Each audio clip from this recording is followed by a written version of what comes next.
กลางสัปดาห์แล้วก็เป็นสัปดาห์กลางเดือนเมษายนด้วยเดือนเมษายนนี่ก็เป็นเดือนแห่งเทศกาลปีใหม่เมืองตามกุเตื้อกุปีเมื่อ 4-5 ปีก่อนวันที่10ปลายนี่โหเราอ่อนก็จะเล่นน้ำหดน้ำปีใหม่กันเต็มกองตามท้องถนนดังในเวียงกะเต็มหมู่คือเมืองคูเมืองรอบนอกก็หน้าบ้านก็ดีถนนก็ดีเปียจุ่มมีการทำบุญขนทรายเข้าวัดปฏิบัติตามจารีตหิตหอย2-3 ปีมานี่ก็เปลี่ยนแปลงปรับประยุกต์ไปตามสภาพเนื่องจากว่าสถานการณ์บ่เอื้อก็คงจะบ่เมินเนี่ยญาติโยมทั้งหลายบรรยากาศเก่าๆเหล่านั้นก็คงจะปีกคืนมาสู่ญาติโยมท่านทั้งหลายรายการสารธรรมยามค่ำดำเนินรายการโดยอาตมาภาพพระครูอภิวัฒนวิกรมวัดปากตางเจริญตำบลดอยหล่ออำเภอดอยหล่อจังหวัดเชียงใหม่เป็นผู้รับผิดชอบดำเนินรายการมาพบกับญาติโยมท่านทั้งหลายเป็นประจำในวันพุธวันพัดแล้วก็วันศุกร์วันนี้มาพบญาติโยมทั้งหลายตามกุเตื้อก็จะเป็นการสนทนาธรรมร่วมกับท่านพระครูสุเมธธรรมเสวีเจ้าอาวาสวัดปากตางสามัคคีม่อนฤาษีแต่ว่าวันนี้ท่านพระครูเปิ้นก็ขออนุญาตบ่สะดวกที่จะมาจัดรายการอาตมาภาพก็บ่ได้ไปที่ไหนว่างอยู่พอจะมีเวลาก็มาอยู่เป็นกู้ศรัทธาญาติโยมบ่เฮือได้ง่อมได้เหงาเวลาเมื่อแรงอย่างนี้อยู่ด้วยกันถึง2 ชั่วโมงเนาะศรัทธาญาติโยมฟังธรรมะกันเต็มที่ญาติโยมหลายท่านก็รอถึงเวลาบ่าย 3ก็ไหลวิทยุมารับฟังรายการนี้หลายคลื่นหลายสถานีเปิ้นก็เปิดสัญญาณรับเอารายการไปสู่ผู้ฟังทางบ้านทางเหนือสุดก็ที่เมืองฝางญาติโยมฟังทางแม่อายชัยประการเมืองฝางรับฟังที่ FM 100.25 สถานีวิทยุคณะสงฆ์อำเภอฝางวัดพระบาทอุดมน้ำบ่อสาวาในเมตตาปารมีธรรมของหลวงพ่อพระครูสุจิตานุรักษ์หลวงพ่อเจ้าคณะอำเภอฝางเจ้าอาวาสวัดพระบาทอุดมน้ำบ่อสาวาได้เชื่อมสัญญาณหากันตึงเมื่อเจ้าเมื่อแรงแล้วก็เมื่อค่ำญาติโยมได้ยินได้ฟังก็ทำเพื่อเป็นการกระตุ้นกระแสบุญทำให้เฮาทั้งหลายได้ไปมาหาสู่ได้ฮู้ได้จักคนได้ฮู้จักกันได้ไปต่างบ้านต่างเมืองฮู้จักมาเกยปะครูบาอาจารย์แล้วก็ศรัทธาก็ได้ปะหมู่ญาติธรรมเป็นญาติตั้งธรรมกันม่วนอกม่วนใจญาติโยมอยู่ตั้งเชียงใหม่ตั้งในเมืองสันทรายสารปีโดยสะเก็ดแม่แตงแม่ลิมสำเมิงห่างดงไปตังเชียงรายไปตังวังเหนือก็มีอันนี้รับฟังได้ที่ 104.50 วัดฝ่ายหินใต้มาแถมน้อยกะเขตห่างดงล่องมาสันปะตองแม่วางป่าซางโดยรอบันทิบันทาอันนี้ก็ฟังที่ 89.50บ้านทุ่งเรดิโอบางวันก็ไหลไปที่4ปันเงิน 88.25 4ปันเงินนี่เปิ้นก็บ่แน่สะเตือกก็ฮับสะเตือกก็บ่ได้ฮับสะเตือกก็ไปฮับในชั่วโมงที่2ปุ่นก็มีชั่วโมงแรกก็เป็นรายการอื่นไปแต่ที่ 89.50 บ้านทุ่งเรดิโอนี่ก็ฮับตั้งแต่บ่าย3จนถึง5โมงบางวันก็ฮับ5โมงถึง6โมงไปก็มีรายการของผู้กองชัยพรอันนั้นเป็นสาระบันเทิงเป็นข่าวเป็นเพลงต่อรายการอาตมานี้5โมงในเครือข่ายคลื่นสีขาวไต่มาแถมน้อยกะตีห้วยตองซัก 98.75 ตั้งแต่ตาลี่ล่องไตเวียงหนองล่องบ้านโฮงจอมตองอันนี้ก็ฟังที่วัดห้วยตองซัก 98.75 ลายดอยอินทนนท์ไปปุ้นก็มีที่มนเสียงธรรมอำเภอแม่แจ่ม FM 106.25 แล้วก็รอจังหวะเวลาแหมสักหน่อยอาจจะเดือนหน้าปุ่นที่ลำปางก็จะได้ยินบ่าย3นี่ก็น่าจะได้ยินพร้อมกันรอเปิ้นปรับผังรายการหลังจากที่เฮาดำหัวสุมากะละวะเรียบร้อยเนาะศรัทธาญาติโยมท่านทั้งหลายมาปะกันแล้วก็บ่เฮือได้ขาดแคลวเสียเวลาญาติโยมท่านสาธุชนท่านทั้งหลายวันนี้จะฮือหัวข้อธรรมะฮือหัวข้อว่าตัดสัญญาณรีโมทชีวิตก่อนชีวิตเฮาจะลุจะพังสัญญาณบดี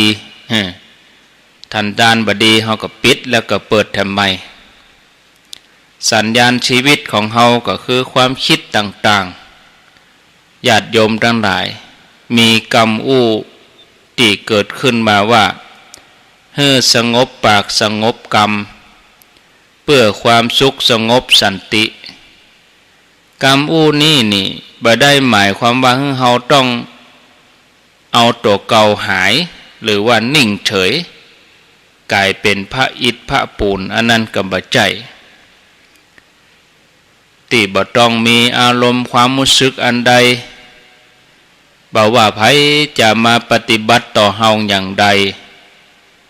คือเฮายิ้มทำเป็นเมตตาบ่โต้ตอบต่อต้านที่จริงแล้วเนี่ยตั้งในมันเดือดบุดเนาะมันไข้ปะทุออกมาอย่างกับภูเขาไฟกลัวที่มันจะปะทุออกมากลัวที่มันจะระเบิดออกมานี่โอ้ตั้งปืนนี่มันจะฮ้อนหมอกใดบ่ฮู้เนาะเรื่องอารมณ์เรื่องความคิดเรื่องความรู้สึกก็เหมือนกันนะญาติโยมหน้านี้นี่มันฮ้อนเนาะหน้าฮ้อนจิตใจคนเฮามันก็ฮ้อนถ้าเฮาปล่อยให้มันถูกควบคุมโดยสิ่งเล้าจากทางนอกเฮาก็บ่ต่างจากหุ่นเชิดที่ถูกสถานการณ์โดนสถานการณ์ต่างๆคอยควบคุมทั้งที่ความจริงแล้วเนี่ยญาติโยมอารมณ์ความรู้สึกหมู่นี้มันอยู่ในตัวเฮาแล้วเฮาควรจะอยู่เหนือมันแต่การที่หลงเอาตัวเก่าไปผูกติดกับมันเนี่ยมันเลยเกิดปัญหาญาติโยมเคยก็ที่จู่ๆเวลาเฮาโคตรขึ้นมาอย่างบ่มีเหตุบ่มีผลยกตัวอย่างบอกกองหันป้อใจคนหนึ่งเดินผ่านไปแต่จำได้ว่าคนเนี่ยเคยอู้บ่ดีกับเฮาทันใดนั้นญาติโยมทั้งหลายอารมณ์มันก็คอนโทรลจิตใจเฮามันถูกกดโดยอัตโนมัติส่งผลให้เฮาอารมณ์เสียขึ้นมาทันทีญาติโยมทั้งหลายในทางกลับกันสมมติว่ามีคนหนึ่ง ปอดใจคนหนึ่งแอบเอาระเบิดเวลามาไว้ติดตัวอาคารในสถานที่บ้านก็ดีอาคารก็ดีที่เฮาเป็นเจ้าของแต่เฮาเกิดหู้ก่อนนะเฮาก็เลยโทรไปแจ้งเจ้าหน้าที่เขาก็เห่งบอกวิธีการถอดชนวนระเบิดก่อนที่คนให้จะเอารีโมทกดให้มันระเบิดแต่เมื่อกดแล้วก็ประหลาดใจเพราะระเบิดบัดทำงาน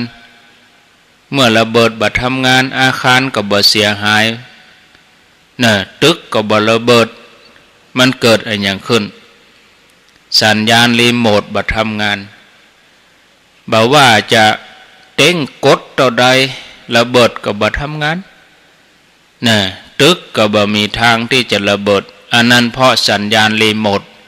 ถูกถอดถูกตัดออกไปญาติโยมทั้งหลายร่างกายของคนเฮาก็บ่ต่างจากตึก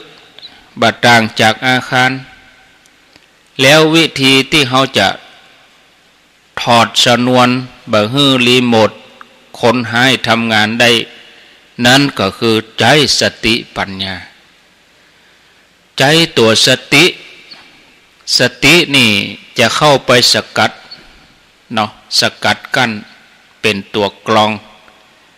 แต่ปัญหาจะ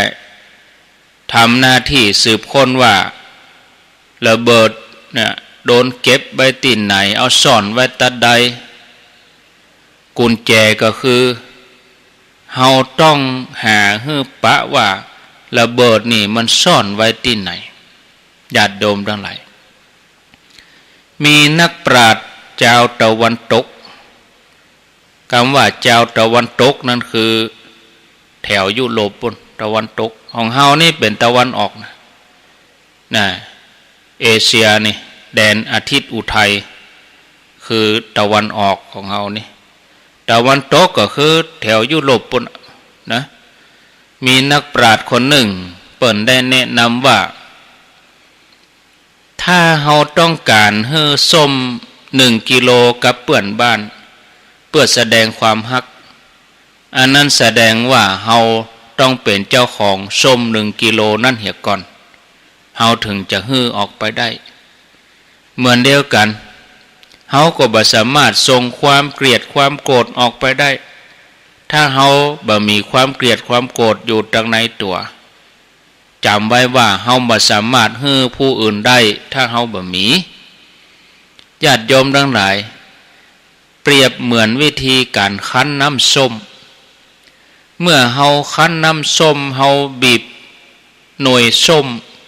เฮาก็จะได้น้ำส้มออกมาเสมอบ่ว่าใครจะเป็นคนคั้นจะคั้นวันใดเวลาต่อใดด้วยเครื่องมืออันยังก็ว่าเหตุการณ์รอบตัวนั่นอย่างใดตอนไหนก็เป็นน้ำส้มออกมาอยู่ดีสิ่งที่ออกมาก็ยังคงออกมาจากหน่วยส้มนั่นคือน้ำส้มเหมือนเดียวกัน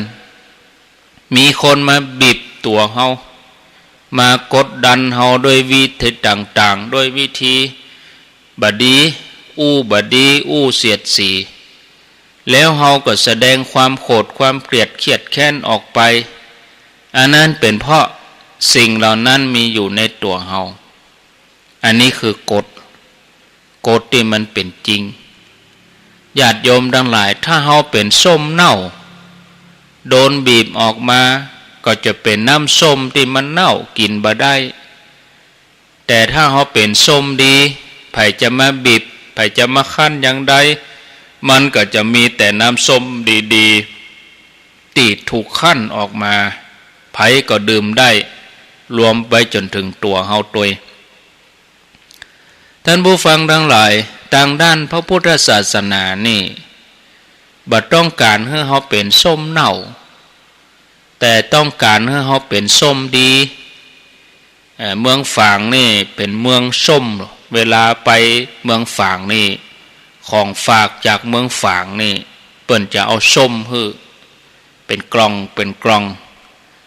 ายทานที่เปิ้นตานงานทำบุญอายุหลวงพ่อพระครูสุจิตานุรักษ์หลวงพ่อเจ้าคณะอำเภอฝางเมื่อวันที่22ที่ผ่านมา22อันมีนา22อันมีนาที่ผ่านมากะเนาะเปิ้นก็เอาส้มเนาะเหรอเป็นสังฆทานอู้ถึงส้มก็นึกได้ก็เลยอู้ไปเนาะญาติโยมทั้งหลายอันเนี้ยอุปมาเราต้องการเป็นส้มดีเนาะญาติโยมทั้งหลายในยามที่ถูกสถานการณ์ต่างๆมันบีบคั้นทุกเหตุการณ์ทุกเวลาเปิ้นก็เลยแนะนำให้สงบกายสงบวาจาเพื่อนำไปสู่ความสงบใจเพราะการที่เฮานิ่งสงบเพื่อเป็นการปลดโอกาสให้สติปัญญาเข้ามาจัดการหรอกตามวิธีที่เหมาะสมมาจัดการความรู้สึกหมู่นี้มีเรื่องเล่ายกตัวอย่างมาประกอบให้ญาติโยมฟังมีหล่ออ่อนน้อยคนหนึ่งอารมณ์บ่ค่อยดีต่อใดหล่ออ่อนน้อยคนนี้เป็นคนขี้โคตรพ่อของเขาก็เลยเอาเล็กกลมา1 ถุงเล็กกลก็คือตะปูก็คือเล็กกลพ่อก็เอาเล็กกลมาถุงแล้วก็บอกว่ากูครั้งที่ลูกรู้สึกบ่ดีลูกเกลียดลูกโกรธลูกอารมณ์เสียลูกไปเกลียดฮื้อไผมาเนี่ยฮื้อลูกเอาเล็กกลตัวหนึ่งตอกลงไปตีหัวหลังบ้านปุ่น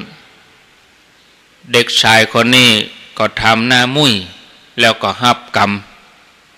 วันแรกผ่านไปเด็กชายคนนี้ตอกเล็กกลเข้าไปตีหัวถึง47 ตัววันที่2ที่3ที่4แต่ละวันผ่านไปจำนวนเล็กกลหรือว่าตะปูนั่นก็ค่อยๆลดลงพอเราอ่อนน้อยนี่เริ่มรู้สึกว่าการรู้จักควบคุมตัวเองให้สงบมันง่ายกว่าการออกแรงตอกตะปูแล้ววันหนึ่งหลังจากที่เขาสามารถควบคุมตัวเองได้แล้ว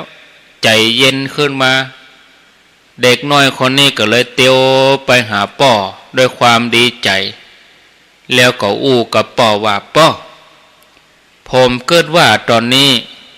คงบ่ต้องได้ตอกตะปูแถมแล้วเพราะผมสามารถควบคุมตัวเองได้แล้วผู้เป็นพ่อนี่ก็ยิ้มแล้วก็บอกลูกบ่าวว่าถ้าเป็นจริงลองพิสูจน์ให้พ่อสักหน่อยกูครั้งที่ลูกควบคุมตัวเองได้ให้ถอนเล็กกลออกมาทีละตัวผู้เป็นลูกก็งอกหัวหับกรรมวันแล้ววันเล่าเด็กชายคนนี้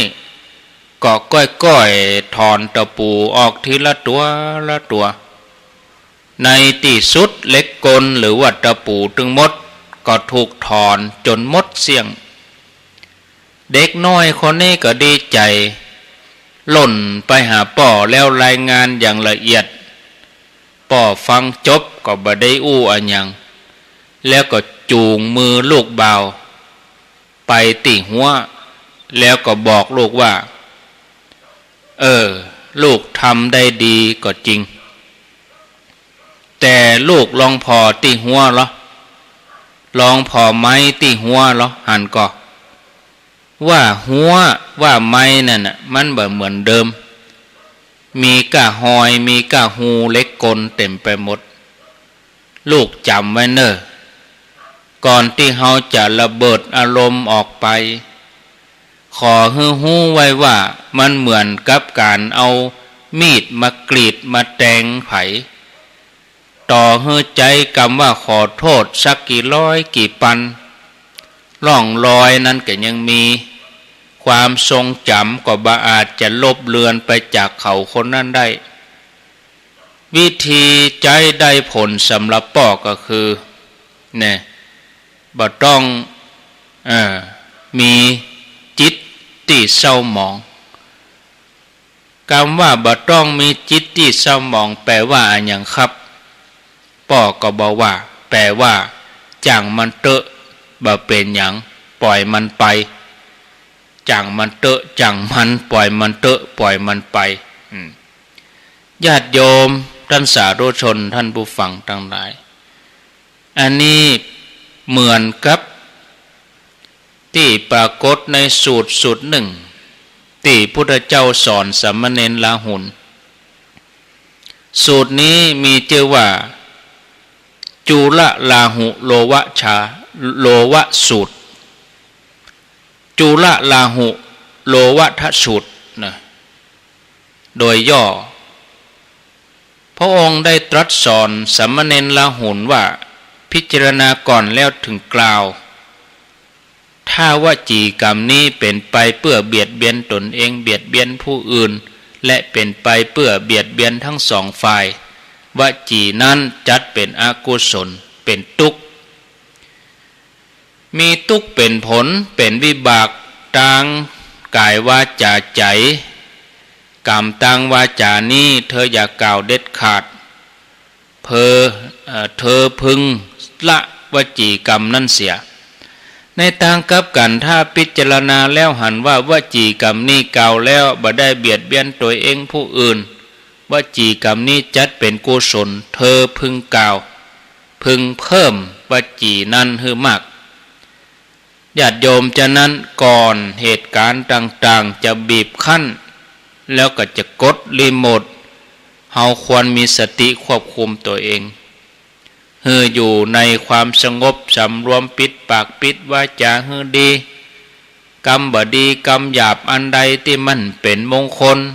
ก็บ่ดีให้มันหลุดออกจากไป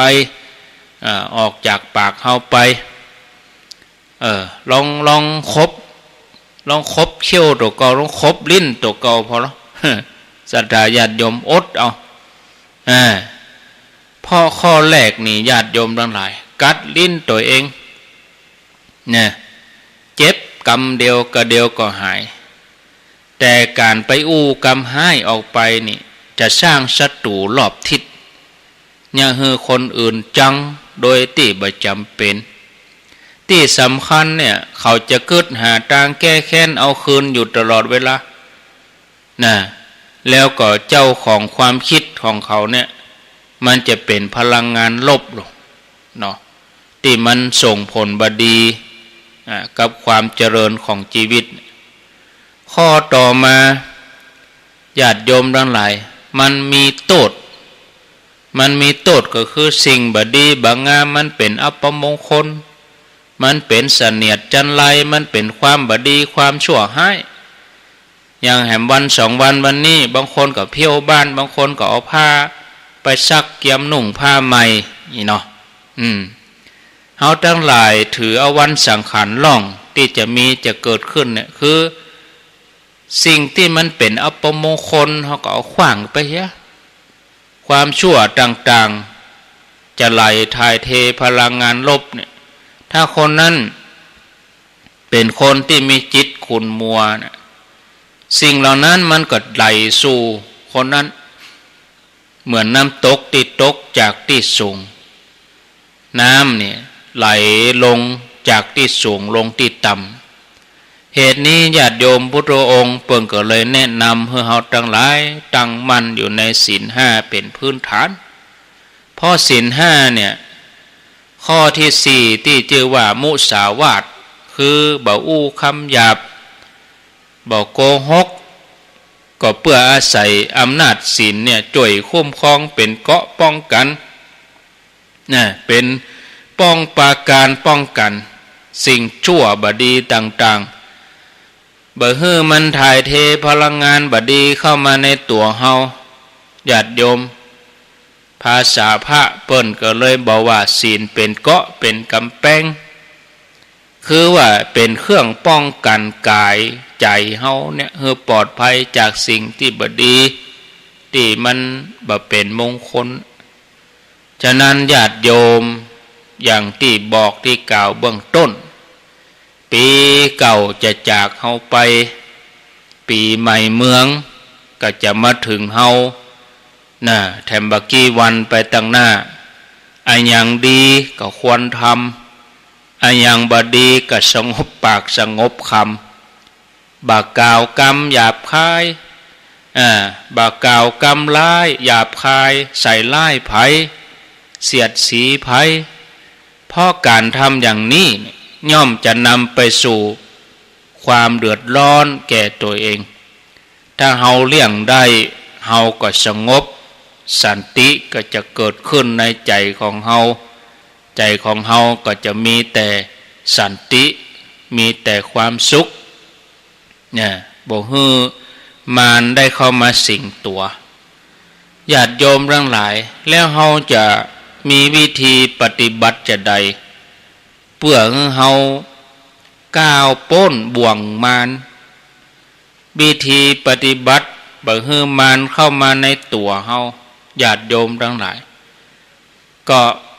ญาติโยมท่านสาธุชนพระองค์เปิ้นตรัสไว้อยู่นะ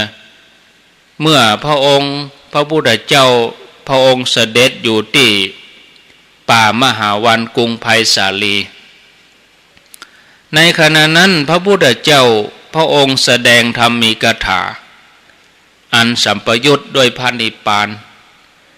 แต่พระองค์แสดงพัฒสายตนะ6อย่างให้ภิกษุทั้งหลายเหล่านั้นได้เข้าใจแจ่มแจ้งน้อมใจที่จะฟังพระสงฆ์ทั้งหลายเกิดฉันทะอุตสาหะในการฟังตั้งใจเงี่ยงโสตประสาทเพื่อจะฟังที่องค์พระสัมมาสัมพุทธเจ้าแสดงนั้นพระองค์แสดงนั้นเป็นอย่างใดก็มีเรื่องเหมือนกันมีเรื่องได้กล่าวว่ามารเนี่ยฮู้ว่าวันนี้พระพุทธเจ้าแสดงธรรมเพื่อให้ภิกษุที่สนใจตั้งใจฟังอาจหารร่าเริงหันแจ้งก็เลยนึกว่าถ้าอย่างใดเขาจะไปเข้าไปหาสมณโคดมเพื่อไปดลใจให้สมณโคดมลืมธรรมะที่จะแสดงแล้วก็เข้าไปใกล้พระพุทธเจ้าเขาจะทำเสียงดังเหมือนกับแผ่นดินจะสุดในขณะนั้นภิกษุบางรูปสนทนากันว่าท่านอาวุโสได้ยินเสียงนั่นก็เหมือนแผ่นดินจะสุดลงพระองค์ทรงทราบข้อนี้แล้วพระองค์ก็ตรัสว่าบ่ใช่แผ่นดินสุดแต่ว่าเป็นมารมารังควานเพื่อบ่ให้พวกเธอได้ฟังธรรมขัดขวางบ่ให้พวกเธอได้มีดวงตาหันธรรมจากนั้นพระองค์ก็เลยยกภาษิตขึ้นมาแปลแล้วได้ใจความว่ารูปเสียงกินรสเป็นต้นเป็นโลกมิตรอันเป็นพิษร้ายเป็นที่มกมุ่นอยู่แห่งสัตว์โลกสาวกของพระพุทธเจ้าผู้มีสติได้ก้าวล่วงก้าวพ้นบ่วงมารรุ่งโรจน์ดุจดวงอาทิตย์อุทัยขึ้นยังโลกให้สว่างไสวฉะนั้นภาษิตที่ว่าเรื่องมารคำว่ามารนี่แปลว่าผู้ฆ่าหรือว่าผู้ยังฮื้อตายคือมารนี่แปลว่าฮื้อตายใจมารนี่หมายถึงฮื้อประมาทญาติโยมทั้งหลายเรื่องมารนี่ปรากฏในพระบาลีแล้วก็ในพระบาลีเปิ้นก็กล่าวเป็นตัวมารแท้ๆที่มาเข้าเฝ้าพระพุทธเจ้าเป็นตัวเป็นตินเลยทำเสียงอึกกระทึกคึกคมเฮ้อเปิ้นเสียสมาธิแต่มารในภาษาไทยนี่โดยความเข้าใจก็คือยักษ์เห็นเนาะเป็นยักษ์เป็นมารดูท่าทางก็เข่งขรึมมีความดุมีความโหดอีกนะหน้าตาหน้ากลัวนี่เฮาจังอู้กันว่าคนขี้โคดนี่สวกอย่างยักษ์อย่างมารเนี่ยสวกอย่างมารสวกอย่างยักษ์หน้าอย่างยักษ์อย่างนี้เป็นต้นแต่คนที่บ่ได้รู้ความหมายในพระบาลีนะบ่กองออกชื่อเรื่องมารอย่างอี บางทีก็นึกว่าตัวมันจะเป็นอย่างนั้นมารคือว่ามันต้องเป็นอย่างยักษ์มารก็เลยปรากฏในพระบาลีแล้วจะมีปรากฏเป็นรูปอย่างรูปยักษ์ที่เฝ้าประตูวัดยักษ์วัดแจ้งยักษ์วัดโพวัดพระศรีรัตนศาสดารามวัดพระเชตุพนวัดอรุณยักษ์วัดแจ้งยักษ์วัดโพคนที่บ่เคยหันยักษ์ที่สนามบินก็มีสนามบินสุวรรณภูมิก็ยักษ์เจ้าต่างประเทศมาเอี่ยวเมืองไทยเขาหันเข้าใส่ก็ชอบเขาเอาใครเอาไปไว้ที่บ้านสักตัวญาติโยมทั้งหลายโดยส่วนมากแล้วที่เขาบ่เชื่อเขาก็ว่ามารนั่นคือกิเลสเพราะมารนั่นมี5ขันธมารกิเลสมารอภิสังขารมารมัจจุมารเทวปุตตมารมารกู้จื้อก็สำคัญอยู่ที่กิเลสเมื่อกิเลสบ่มีแล้วมารมันก็มีมารมันก็หายอันนี้เปิ่นอธิบายเป็นธรรมาธิฐานเป็นกิเลสไปแต่ในพระบาลีเปิ่นมีศัพท์ว่ามาโลมาโลคือมารเนาะมารได้ฮู้ว่าพระพุทธเจ้าจะสอนเรื่องอันหยังก็เข้าไปแกล้งทำให้พระพุทธเจ้าเสียสมาธิโดยการทำเสียงอึกกระทึกคึกโคมก้องกำปนาตเหมือนแผ่นดินจะถล่มก็ย่าฮือภิกษุบางรูปบางตนใจคอบดีบางตนก็ตกอกตกใจนึกว่าแผ่นดินจะถล่มแต่พระพุทธเจ้าก็บอกว่าบ่ใจอย่างนั้นเด้อมารเข้ามากวนมารเข้ามาคุยจะเนี่ยอันยังจะกินจะทานก็แม่นแต่เนอะญาติโยมเวลาเขาจะกินใหญ่ทานหลวงมารมันมากวนใจมันมาทดสอบบารมีบะย่างก็ย่างบะเรื่องก็เรื่องเอามากวนหัวเฮาก่อนทำงานก็ดีงานแล้วก็ดีเนี่ยบางทีทำให้ท้ออันนี้ถ้าเฮาฮู้ตันออกมาแล้วครูใหญ่มาแล้วครูมาแล้วมารทดสอบ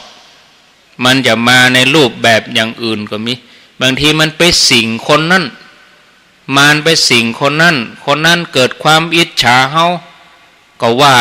เฮาอย่างนั้นอย่างนี้ไปยุคนนั้นยุโยงคนนั้นไปว่าคนนี้มันไปสิงใจเขามันมาทดสอบใจเฮานะจากนั้นเฮาก็สงบเนี่ยบางทีก็มีเหมือนเดียวกันเนี่ยไปสิงแล้วก็ทำให้ภิกษุทั้งหลาย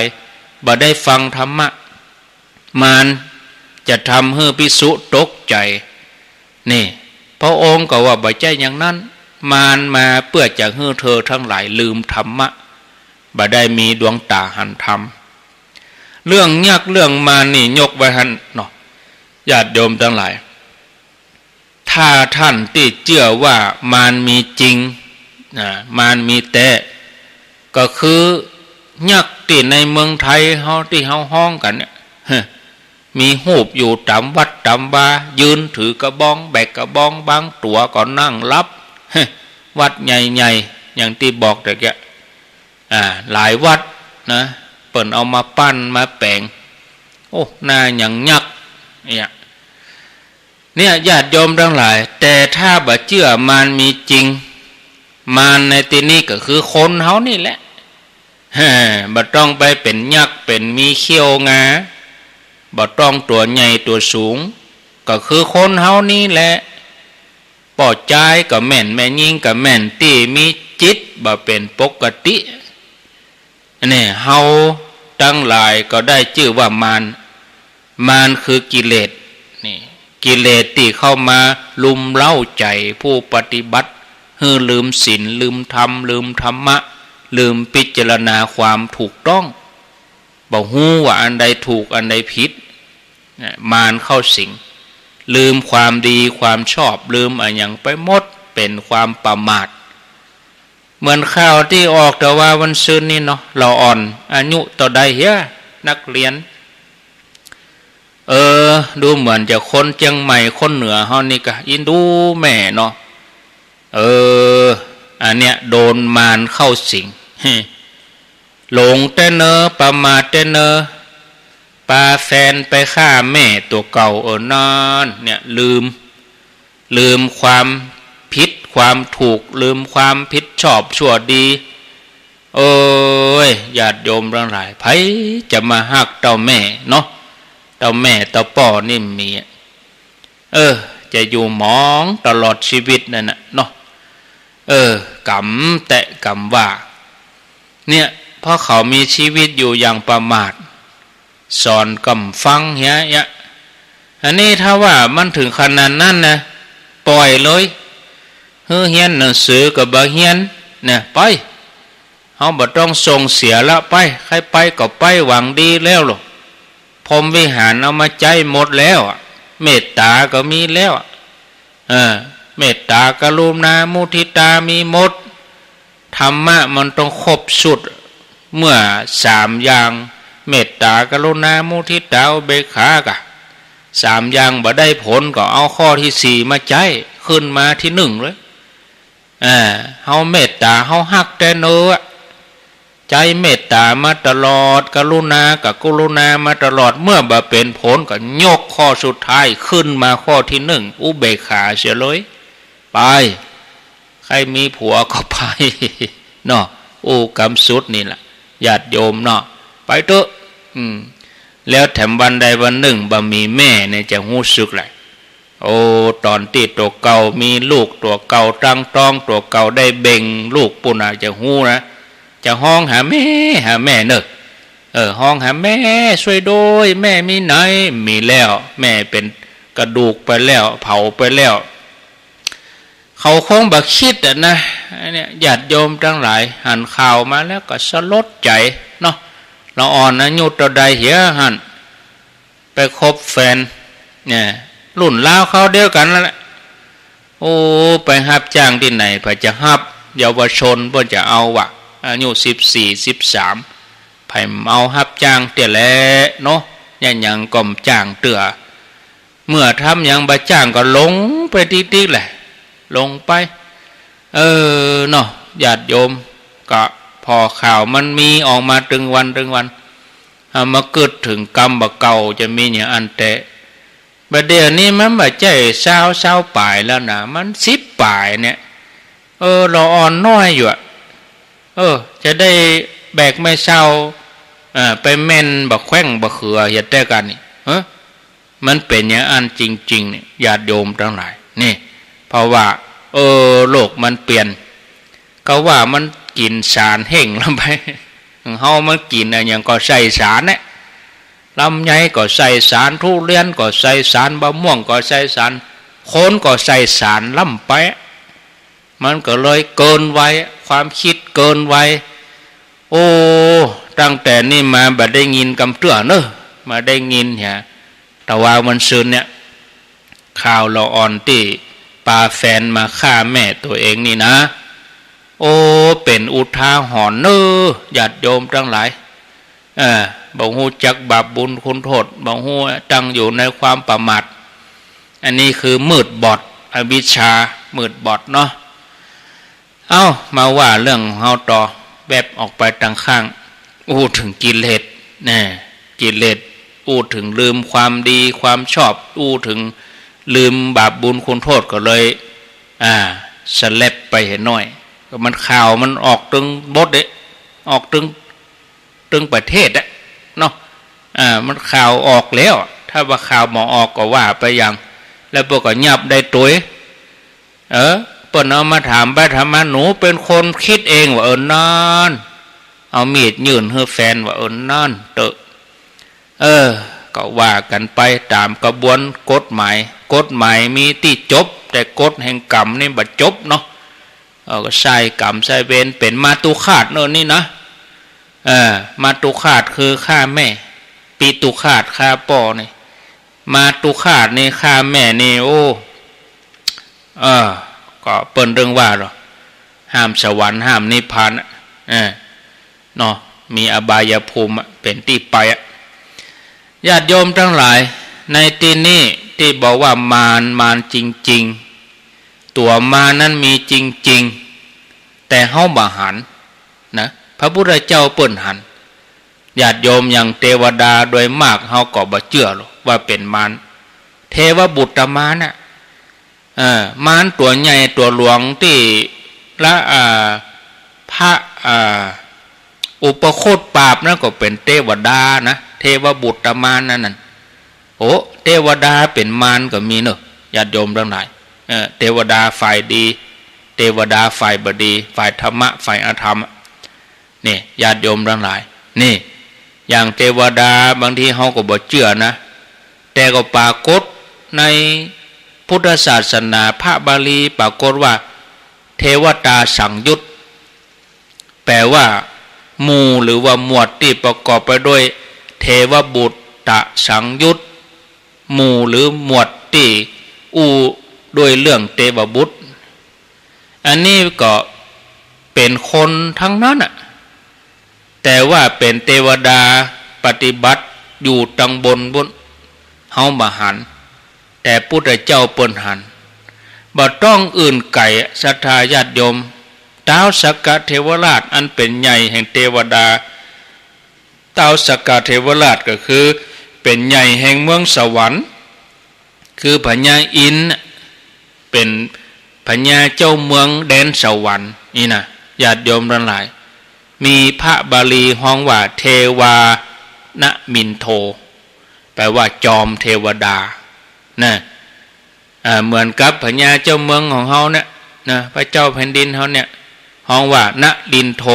แปลว่าจอมนรชนคือคนที่เป็นใหญ่จอมนี่คือใหญ่กว่าคนเป็นหนึ่งของนรชนคนทั้งหลายทั่วไปนี่ญาติโยมทั้งหลายจะเชื่อก็บ่เชื่อก็ตามแต่ว่าไปตามคัมภีร์ก็ปรากฏเวลาพระองค์พุทธกิจของพระพุทธเจ้าก็มีหรอเปิ้นตอบปัญหาเทวดาอีหรอแล้วก็เปิ้นก็ไปโปรดสัตว์โลกก็แผ่ไขพยานอีหรอถ้ามีนี่พระองค์จะไปมีพุทธกิจอย่างอันนี้อย่างตอบปัญหาเทวดาเนี่ยบางทีเทวดามาในรูปของพญาเจ้าเมืองก็เป็นเทวดาเหมือนกับพระเจ้าพิมพิสารเนี่ยเปิ้นว่าเทวดาโดยสมมุติเนี่ยพญาเจ้าเมืองประสิทธิโกศลเนี่ยก็เป็นเทวดาตอบปัญหาเทวดาพญาเจ้าเมืองมาสนทนากับพระพุทธเจ้านี่ญาติโยมทั้งหลายแต่ว่ามีธรรมะสำหรับเทวดาเหมือนกันนะภายแค่เป็นเทวดาก็มีธรรมะ2ข้อหิริโอตตัปปะอันนี้คือธรรมะของเทวดาหิริความละอายโอตตัปปะความเกรงกลัวละอายต่อบาปละอายต่อกรรมละอายต่อการกระทำตัวเองโอตตัปปะความเกรงกลัวต่อกฎหมายบ้านเมืองเกรงกลัวต่อบาปนี่พระองค์ก็มีธรรมะตรัสสอนไว้ว่ารูปเสียงกลิ่นรสเป็นต้นเป็นโลกมิตรเป็นปิดให้เป็นที่มกมุ่นแห่งสัตว์โลกทั้งหลายสาวกของพระองค์ผู้มีสติก้าวล่วงก้าวล่วงก้าวล่วงโลกมิตรคำว่าก้าวล่วงบ่วงมารก็คือว่าก้าวป้นไปหันแต่วันผ่านไปอย่างเขาขี่รถกายถามว่าเขาหันก็หันแต่เขากายไปไม่ใช่ชะลอหรือว่าจอดพอถ้าเอาไปชะลอหรือจอดพอเขาก็ติดบ่วงถ้าเขาหันเขาก็ขี่รถกายผ่านไปจิตของเขาก็ลุ่งโลดอยู่เหนือสิ่งทั้งหลายเนาะญาติโยมทั้งหลายอันนี้ก็จะยกขึ้นมาให้พิจารณาที่บอกว่าโลกมิตรนั่นก็คือรูปเสียงกลิ่นรสสัมผัสธรรมลม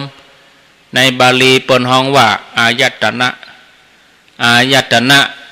ที่มันเดือดร้อนก็เพราะว่ามันมีเหตุตาหันรูปก็ฮู้ว่ารูปอันนี้เป็นจักขุวิญญาณรูปตาวิญญาณนะรวมกันเป็นผัสสะเพราะฉะนั้นญาติโยมเปิ้นถึงฮ้องว่าผัสสายตนะคือรูปเสียงกลิ่นรสโผฏฐัพพะธรรมลม ที่มากระทบที่มีผลต่อตาหูจมูกลิ้นกายใจเนี่ยอันนี้เป็นโลกมิตรโลกมิตรแปลว่าเหยื่อเครื่องล่อใจในโลกเหยื่อเครื่องล่อใจในโลกมีหลายอย่างบัดเดียวเราอ่อนที่อารมณ์เขามีสมาธิสั้นก็ดีเราอ่อนขี้งุดงิดเนี่ยสังเกตพอเราอ่อนน้อยนะบางคนขี้เกียจขี้โคตรเป็นโรคอ้วน เพราะว่าเขาเล่นกับเกมปิดเทอมกับพ่อแม่ขี้คันอยู่ด้วยลูกขี้คันเนี่ยก็เอาโทรศัพท์จงฮือดักปิงติดเป็นนิสัยแล้วเนอะพ่อแม่บักกล้าฝืนถ้าดึงโทรศัพท์ออกมือมาได้ให้ไว้เนอะปั่นลงหันเนอะจะไปยื้อเขาได้งามแต่เนอะต้องหัดคัดใจเขาเหียพ่องก็มาอันติดเขาแล้วใหญ่มานี่อารมณ์รุนแรงแล้วก็มือข้างหนึ่งก็กำโทรศัพท์มือข้างหนึ่งก็กำขนมเข้าใส่ปากแล้วก็อ้วนขึ้นออกกำลังก็บ่ออกเตียวไปไหนก็บ่เตียวเนี่ยเมื่อหลายปีก่อน6 ปีเกือบ10 ปีก็มีเกมหนึ่งฝรั่งกึดขึ้นมาเปิ้นเฮ้อเป็นเกมเฮ้อคนออกกำลังเฮ้อคนเตียวเปิ้นห้องว่าเอามาลงในมือถือมาอันมือถือมาใหม่อยู่เกมแมงตุ๊กตาโปเกมอนนี่เปิ้นเฮ้อคนเตียวแล้วก็ไปวางจุดไปเก็บแมงนั่นแมงนี่ตามที่ต่างๆบัดเดียวคนไทยเฮาบัดเตียวขี่รถเครื่องไปไล่เก็บแมงนั่นโอ้เดี๋ยวนี้ยังกันแล้วเหรอมาแล้วบทโทรไปอย่างน่ะลูกหลานไปไหนเก็บแมงโปเกมอนแปลว่าไปเก็บแมงตุ๊กตาคนเฒ่านี่เฮาจันเขาบัดเดี๋ยวนี้นะมันอู้กันคนละภาษาแต่ญาติโยมอู้ไปกับเวลาจะเสี่ยงไปแล้วหรอม่วนไปติ๊กถึงมีเรื่องอู้ไปติ๊กเอาไว้เจออีก่อนนอกระเดียวก่อยมาต่อกันในชั่วโมงที่2อู้ไปหมดชั่วโมงพอดีว่าญาติโยมทั้งหลายเนาะกำเดียวก่อยมาอู้กันเนอะฟังไรนี้ไปไหนเนอะกระเดียวก่อยมาปากันพักสัก2-3 นาทีเดี๋ยวมาต่อชั่วโมงที่2เจริญ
สำคัญวัดเท่าเทียมกันด้วยแรงพัฒนาพระสงฆ์เร่งรัดทำกิจวัตรทุกวันเวลามีจิตเมตตาต่อชาวสังคมระฆังกังวานขานเร่งศรัทธาคิดพัฒนาวัดให้เหมาะสมดื่มด่ำธรรมะขจัดตัณหาอย่าติดอารมณ์ผู้เชิญชื่นชมสู่ร่มอาราม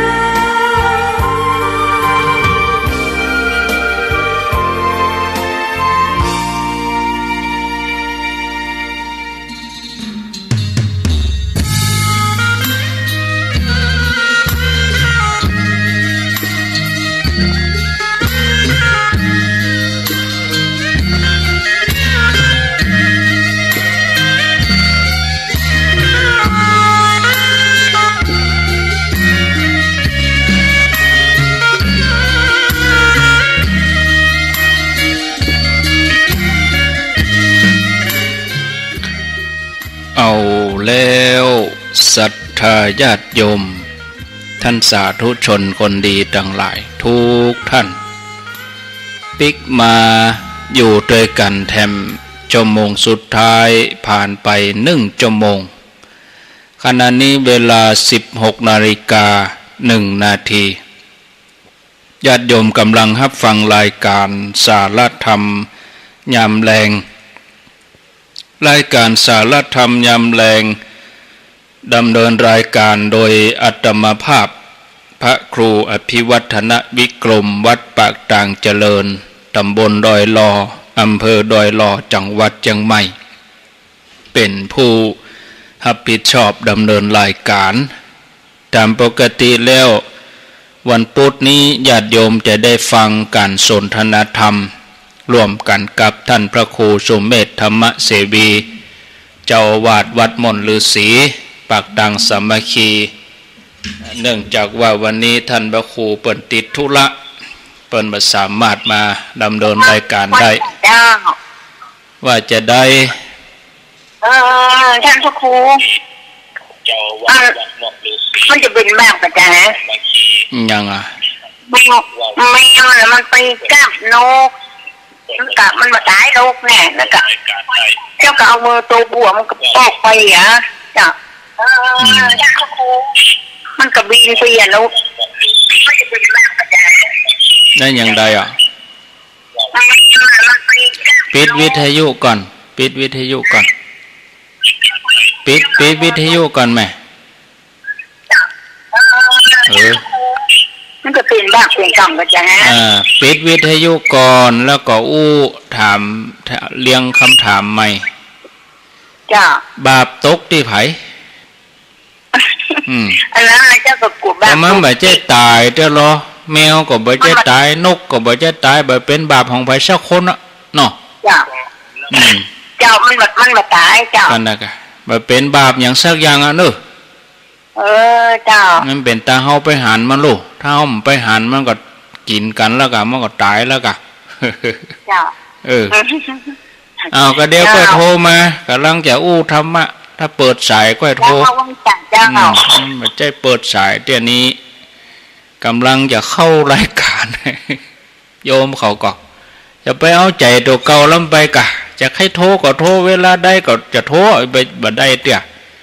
อาตมาก็แบบไปกี้กับหลังไม้กับอันน่ะวันนี้แบบเปิดสายก้าว่าถ้าเปิดสายพวกนั้นถึงจะบอกเบอร์โทรถ้าบอกเลขเบอร์โทรมาใด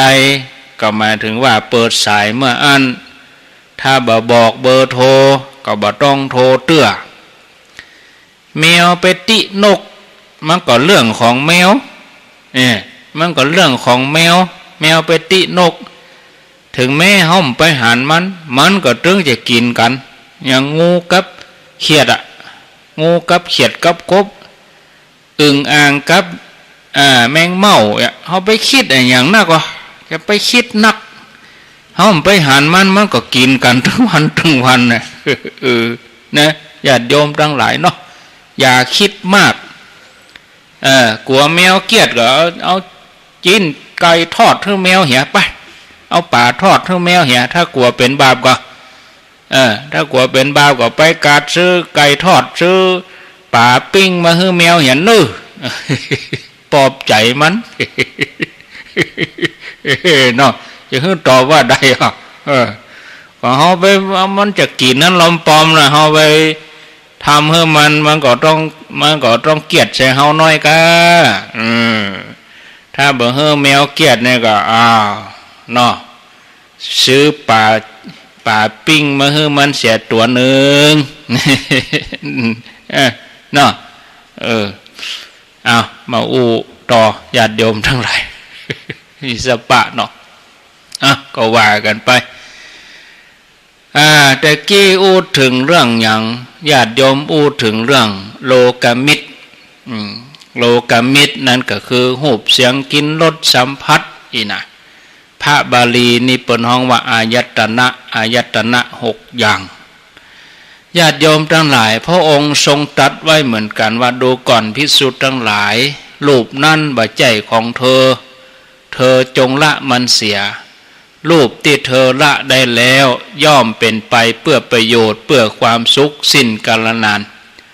รูปังภิกขเวนะตุมหากัง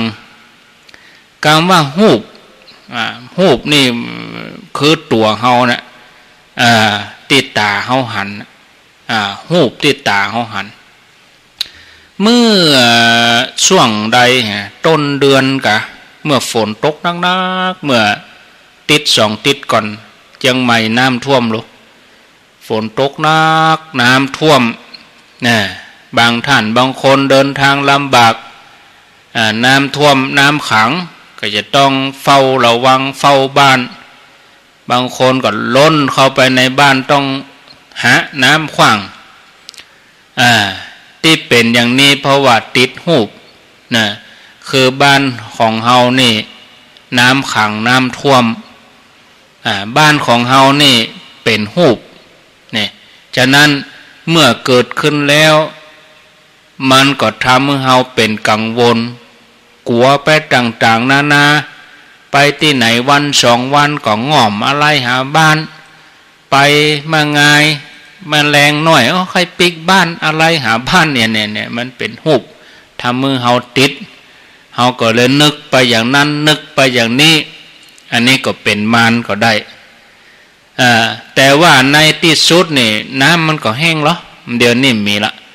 เต็มหมู่ประตูหายาเต็มหมู่ถนนวัวลายบางที่นี่น้ำท่วมขังก็บ่หมดเชียงใหม่เฮานี่วัน2 วันก็แห้งเมื่อน้ำแห้งแล้วเฮาจะไปเมาประมาทเนอะญาติโยม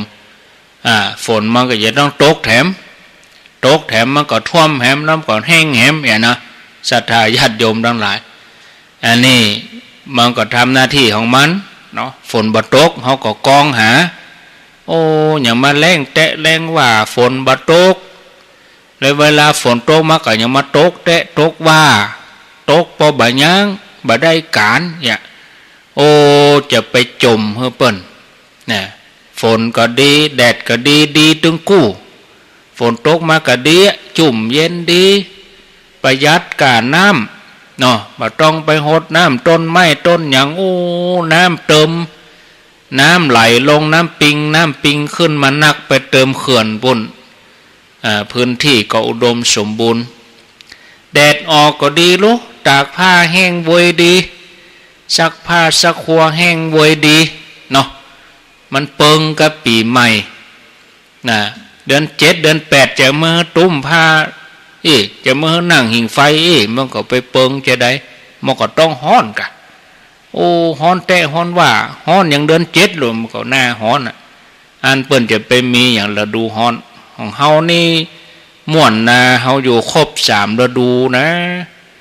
เอาไปอยู่ต่างประเทศมีก็หนาวกับหนาวที่สุดอุณหภูมิธรรมดานี่คือ12 องศานี่อุณหภูมิสูงของเปิ้น เนี่ยถ้าหน้าหนาวบนนี้ติดลบหิมะตก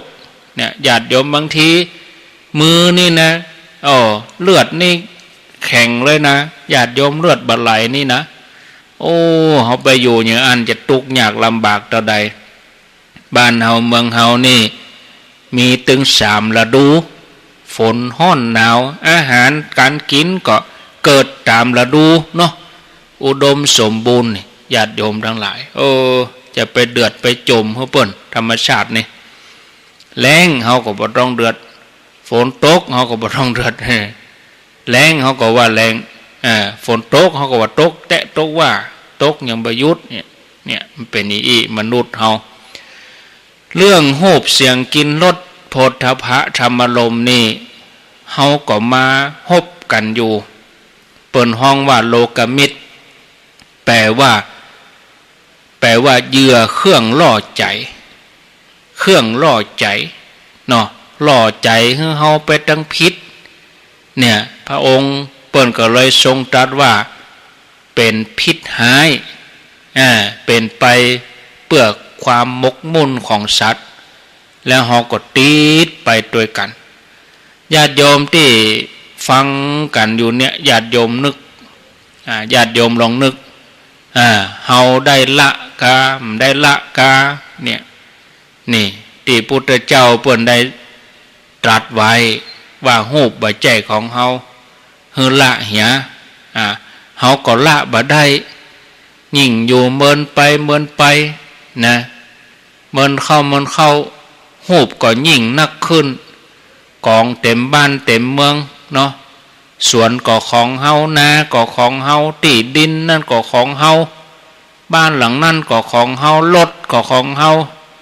ของฉันของแกเป็นรูปทั้งนั้นนะจันเฮาตัวเนี้ยญาติโยมเฮาฮู้เพียงแต่ว่ามันเป็นเพียงรูปมันเป็นโลกมิตรมันเป็นเหยื่อเครื่องล่อใจเมื่อเฮายังบ่มีดวงตาหันธรรมเฮาก็ละตัวนี้บ่ได้ญาติโยมทั้งหลายพระองค์ทรงตรัสไว้เหมือนกันว่าดูก่อนภิกษุทั้งหลายรูปบ่ใจของเธอจงละมันเสียรูปที่เธอละได้แล้วย่อมเป็นไปเพื่อประโยชน์เพื่อความสุขสิ้นกาลนานคำว่ารูปนี่บ่ใจหมายถึงรูปถ่ายนะที่บอกว่ารูปที่เธอละบ่ใจเป็นละรูปถ่ายบ่ใจอย่างอันนะแม่คนเฒ่าก็จะเข้าใจว่าได้ยินท่านพระครูว่ารูปบ่ใจของเธอจงละมันเสียไปร้อนรูปออกมาหมดบ่ใจนะคำว่ารูปนี่คือหมายถึงตัวเฮานี่มนุษย์เฮานี่ประกอบว่าด้วยรูปและนามขันธ์5มีรูปเวทนาสัญญาสังขารวิญญาณรวมกันแล้วโดยย่อคือรูปกับนามตัวรูปก็คือรูปที่เฮาหันที่เฮาจับต้องได้เวทนาสัญญาสังขารวิญญาณนี่เป็นนามเนี่ยเป็นรูปกับนามรูปในความหมายที่นี่คือรูปอันนี้คือละตัวนี้นะละได้ก็เป็นไปเพื่อประโยชน์สิ้นกาลนานไปเลยญาติโยมมีคนฟังคนหึ่งก็คงจะมีคนฟังที่ฟังบ่เดียวนี่เหมือนกันฟังไปฟังมาบางทีอาจบ่เข้าใจว่าจะละได้อย่างใดก็รูปมันเป็นรูปวันนี้มาวัดก็ได้มาหันรูปหันพระนั่งเทศเป็นตนเป็นรูปนิมนต์ก็นิมนต์พระ1 รูปนั่งฟังก็ฟังด้วยรูปเอาตัวเฮานะมานั่งฟังญาติโยมอันนี้เปิ้นสอนว่าให้ละฉันทะคือให้ละความพอใจความสิเนหาความเยื่อใยในรูปในเสียงในกลิ่นในรสเป็นต้นละตัวนี้เพราะมันใจของเฮาดอกถ้าเฮาละได้แล้วก็เป็นไปเพื่อประโยชน์เพื่อความสุขสิ้นกาลนานพระองค์ทรงตรัสเป็นภาษิตที่แปลออกมาแล้วเหมือนกันพระองค์สอนสาวกทั้งหลายให้มีสติก้าวล่วงตัวโลกมิตรก้าวล่วงบ่วงมาร ถ้าก้าวล่วงไปได้ก็ย่อมรุ่งโรจน์เหมือนอาทิตย์อุทัยขึ้นท้องฟ้าญาติโยมลองพอไม่เจ้าเวลาแสงเงินแสงทองมันออกจากขอบฟ้ามันแสงปุ้งออกมามันโอ้แสงเงินแสงทองไม่เจ้านะลองพอเตอะถ้าลูกขวายนี่ก็บานะลูกเจ้าเห็นน้อยพอวันพุกเด้อวันพุกวันฮือวันพญาวันอีนะวันสังขารล่องอีนะลูกเจ้าเห็นน้อยกาล้างหน้าล้างอย่างพอแสงอาทิตย์อุทัยเขาจะได้หันความรุ่งโรจน์แปลงใจของเขาว่าเมื่อตะวันขึ้นจากขอบฟ้าเขาลองแปลงใจของเขาว่าจิตของเขายกขึ้นมามันสว่างเปล่งแจ้งรุ่งโรจน์เป็นอย่างนี้ศรัทธาญาติโยมเพื่อเขาก้าวล่วงบ่วงมารเพื่อได้จะก้าวล่วงได้อย่างใดก็จะต้องมีสติความระลึกได้ไผมีสติผู้นั่นก็มีความสุขอย่างเฮาเนี่ยสติมาสุขาเมทติผู้มีสติย่อมถึงความสุขนะญาติโยมท่านทั้งหลายอย่างที่ว่ามาอูดถึงโลกมิตรนี่ถ้าครอบงำแล้วเนี่ยเขาจะได้ความสงบสุขบ่มีนะบ่ได้ญาติโยมทั้งหลายดังพระบาลีปรากฏไว้ว่าโลกะมิสั่งปัจฉเหสันติเปกโคผู้หวังความสงบพึงละโลกมิตรเสียโลกมิตรเนี่ยก็คือรูปเสียงกินรสโผฏฐัพพะอันน่าใคร่น่าปรารถนาน่าพอใจเป็นที่น่ารื่นรมแห่งใจเป็นที่ฮักญาติโยมทั้งหลายเป็นปิยรูปสัตตรูปชื่อที่ยกขึ้นมาเนี่ยเป็นธรรมะเป็นนามธรรมฉะนั้นโลกมิตรก็คือสิ่งที่น่าใคร่รูปเสียงกินรสสัมผัสธรรมารมณ์น่าใคร่น่าปรารถนาน่าพอใจน่าผิลมจมจื่นนี่เนาะปิยรูปแปลว่ารูปเป็นที่ฮักสาตรูปแปลว่ารูปที่พอใจก็คือเป็นที่ฮักเป็นที่พอใจฉะนั้นไผมีนักเนาะไผมีปิยรูปสาตรูปนักคนนั้นก็พอใจสบายใจเนี่ยในต่างโลกนี่ว่าเฮามีนักเฮาก็บ่อยากบ่ยากเฮาบ่ยากจนเฮามีนักเฮาบ่ยากจนแต่ว่า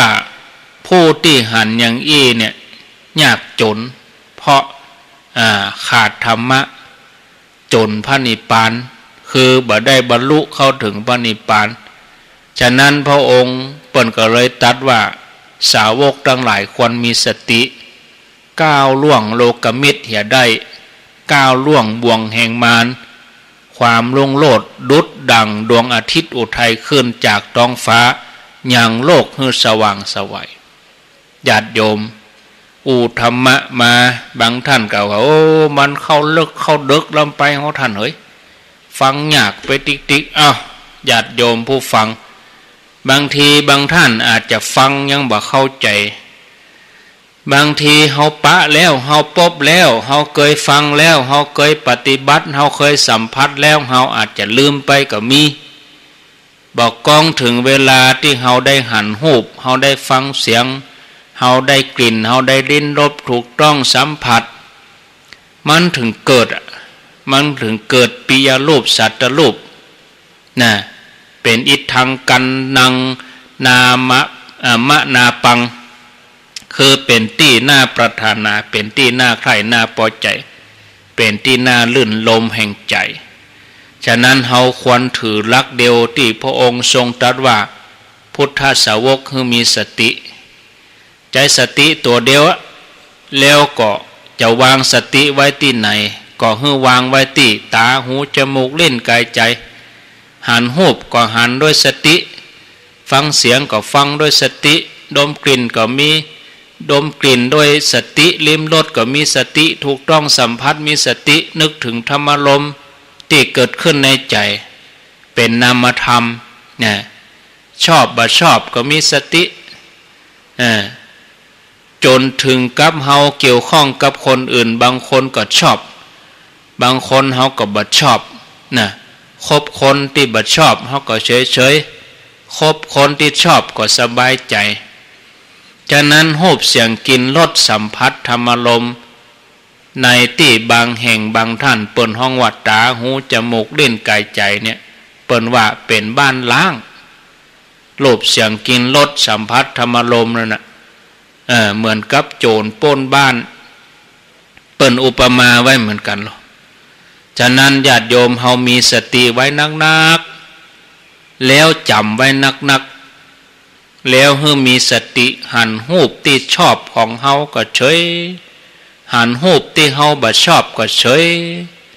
ฟังเสียงที่ไพเราะเฮาก็เฉยได้ฟังเสียงบ่ดีเสียงที่เฮาบ่ชอบเฮาก็เฉยแน่นิ่งเฉยนะศรัทธาญาติโยมนะมีสติ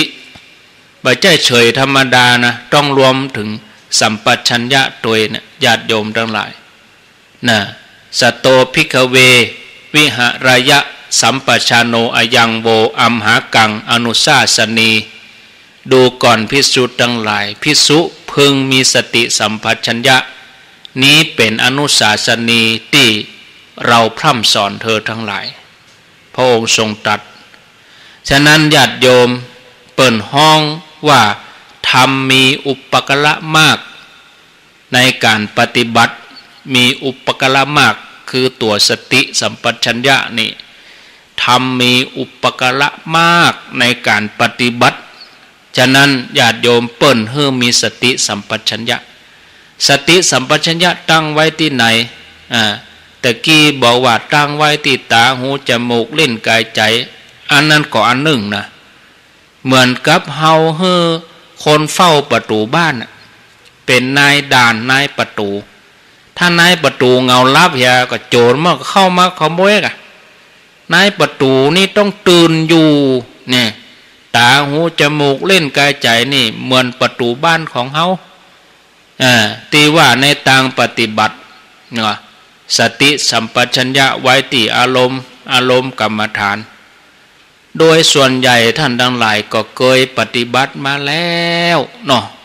เชื่อมั่นว่าญาติโยมที่ฟังอยู่นี่ก็เคยปฏิบัติแล้วเปิ้นว่าสติสัมปชัญญะนี่เหมือนเชือกจิตนี่เหมือนกับลูกงัวอารมณ์อย่างพุทธคุณก็เหมือนลักผู้ต้องการให้จิตสงบระงับก็ใจเจือกคล้องจิตใจเจือกคือสติสัมปชัญญะคล้องจิตไว้แล้วไปผูกกับที่อารมณ์คือพุทธคุณนี่ศรัทธาญาติโยมท่านสาธุชนให้พิจารณาไว้อย่างนี้มีคนไปหาหมอไปเช็คร่างกายนะแล้วก็ไปเจาะเลือดตรวจสอบว่าเป็นเกล็ดเลือดจะได้เป็นโรคเบาหวานก็เป็นโรคความดันก็อย่างนี้นะเจาะเลือดแต่ว่ามันขวายแล้วหมอก็ยังมาเจาะเตือเพิ่นจะต้องอดอาหารก่อนนะไปเจาะเลือดนี่ห้ามกินอาหารตั้งแต่กี่โมงก็10 โมงเนี่ยถึง7 โมงนะ7 โมงมาเจ้าหมอจะไปเจาะเลือดตรวจรอปอขวายหมอก็บำหาเจาะเตือต้องก็ห้องอันนี้ก็โยมแล้วก็นั่งเก้าอี้พอดีก็แหมคนนึงก็เปิดประตูเข้าไปเปิดก็ถามเจาะเลือดแล้วกะก็บอกว่าบ่ได้เจาะหมอใหญ่บ่มาเตื้อบ่ได้เจาะเตื้อก็นั่งรออยู่นี่โยมคนนั้นก็บอกว่านั่งอยู่นี่ไปตั้งบ่ได้ให้นึกพุทโธพุทโธไปเนอะเพลินดีอันนี้ก็แสดงว่าแนะนำถูกพุทโธพุทโธนี่นะญาติโยมอย่างน้อยก็แก้รำคาญได้เหมือนกันนั่งอยู่หั่นเขาจะไปพอหั่นพอนี่เขาจะไปงูงิดเขาจะไปพอกานาฬิกาพุทโธพุทโธอยู่หั่นให้นึกอยู่กับพุทโธเนี่ยเมื่อพุทโธบ่หายจิตมันก็มา บ่ไปไหนมันอยู่กับที่เนี่ยพุทโธมันมาหายจิตมันก็บ่หายศรัทธาญาติโยมพุทโธหายจิตมันก็หายอย่างที่บางคนสอนว่าเฮือใจอยู่ที่ใจก็คือเฮืออยู่ที่เนี้ยเฮือใจสติสัมปชัญญะอยู่ด้วยกันห้องว่าเฮือใจอยู่ที่ใจเฮือตั้งใจไว้ที่ใจตั้งจิตไว้ที่จิตบางทีเข้าใจยากท่านฟังยากท่านฉะนั้นญาติโยมทั้งหลายเฮือนึกว่าสติตัวเนี้ยที่เฮายังที่เฮาเฮือเกิดความสุขเนี่ยตัวสติที่เฮือเฮาเกิดความสุขเฮายังบ่ได้ถึงระดับที่ครูบาอาจารย์เปิ้นปฏิบัติเตื้อเฮายังเป็นปุถุชนคนธรรมดาฉะนั้นเมื่อเฮาเป็นปุถุชนคนธรรมดาถ้าเฮาบ่มีสติเฮาก็เผลอบางทีก็กลัวไปพ้องกลัวนั่นกลัวนี่ภาวะพะวงกังวลนี่ปฏิบัติเนี่ยอย่างอันทุกข์กะอย่างนี้อิ่มทุกข์กะเนี่ยเพราะว่าบ่มีสติถ้ามีสติแล้วบ่มีภัยมาทำร้ายมีภัยมาทำร้ายเฮาได้คนที่จะมาทำร้ายนั้นบ่มีภัยที่จะทำร้ายคนดีคนทำร้ายเขาเกาะทำร้ายคนให้ด้วยกันนั้นคนดีบ่มีภัยที่จะมาทำฉะนั้นเมื่อมีสติไว้เมื่อมีสติยังมีสติอยู่กับพุทโธพุทโธไปเรื่อยๆเนาะอันอย่างมันก็มาสอดเข้าได้ญาติโยมทั้งหลายอันนี้เปิดห้องว่ามารไถยะแปลว่าภูมิที่ตั้งของมารมันเกิดขึ้นละฉะนั้นญาติโยมสาธุชนทั้งหลายได้ฮู้แล้ว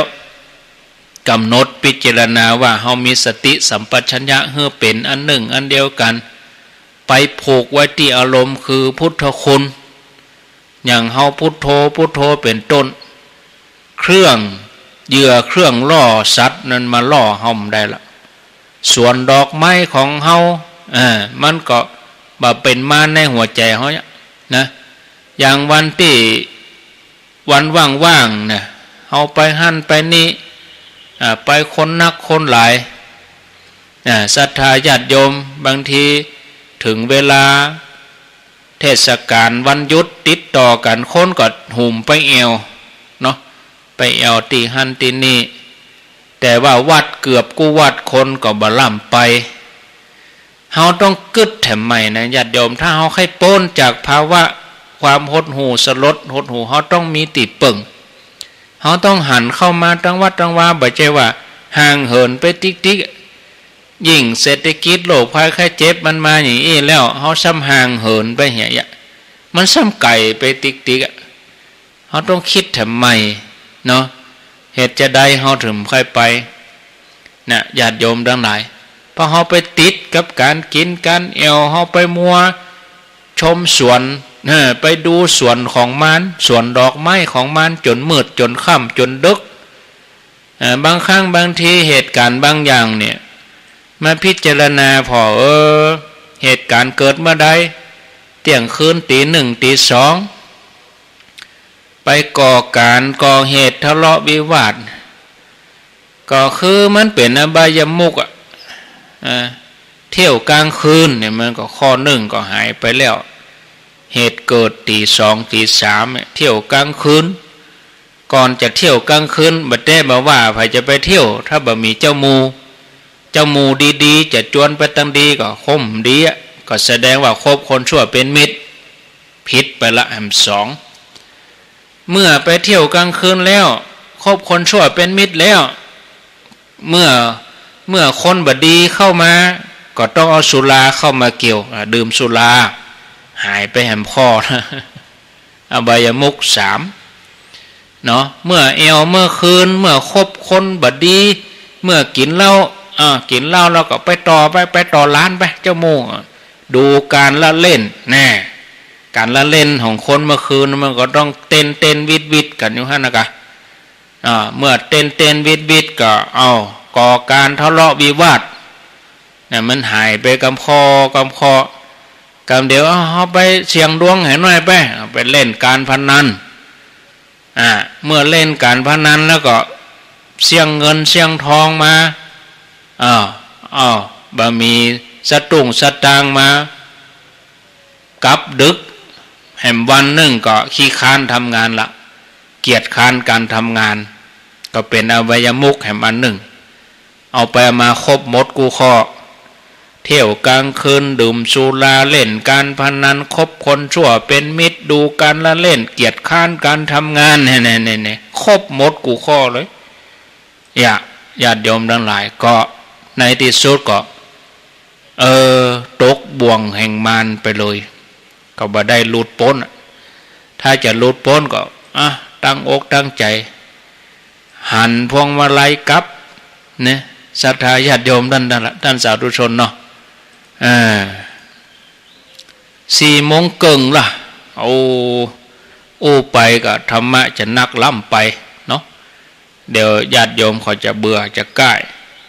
จะโทรก็โทรเนอะกำนี้นะเวลาถึงเกิงชั่วโมงก่อนจะโทรก็โทรเลยกับนี้เปิดสายโทรเต็มที่จะถามอะไรยังก็เวลาโทรก็คือปิดวิทยุอย่าก่อนนอใจว่าจะโทรก็โทรแล้วก็ปิดวิทยุก็จะศูนย์กันนะศูนย์กันแล้วก็ฟังบ่ฮู้เรื่องยักทุกรายการด้วยนะต้องปิดวิทยุนะมาแจ้งการรายการตามมาแล้วเขาก็ต้องได้บอกกันทุกวันอย่างเนาะเอารับสาย0998366322พระจ้าท่านพระครูฟังอยู่ละเจ้าฟังอยู่แม่บัวพัดกุลันเจ้าจ้านเจ้าแม่บัวพัดกุลันได้ยินเสียงอันท่านพระครูหมอนได้ยินยันเอาฟังดูมุกนะเสียงพระพิชูจุรวมจากเมืองไทยเนี่ยต้องชอบตั้งเกียร์จากฟ้าเนี่ยเป็นคำเตือนใจเขาแน่ละวันที่34ป้ากันเนาะไปเนอะเจ้าวันที่จะไปวันนอแก้วเห็นป้ากันนั้นป้าจ๋านะเจ้าเมืองฝางแต่กี้ก็ลืมประกาศงานบุญก็เดียวกันเนาะเอาไว้สัก10 นาทีสุดท้ายก็มาประกาศให้รายละเอียดโยมเขาอัดใครโทรเจริญพรการธรรมประกาศเจ้าวันนี้วันปีใหม่พระเจ้าดำหัวค่ะพระครูนะเจ้าว่าจะได้นั่งฟังอยู่นั่งฟังอยู่แล้วก็กำลังใจมีอย่างละ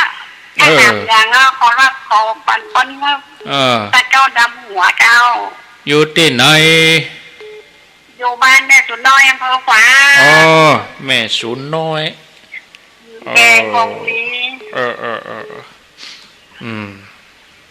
ดำหัวหน้าตะคูนะเจ้าปุ่นดำเช้าซีปุ่นนะดำเช้าซีปุ่นเนาะนี่โทรมากันได้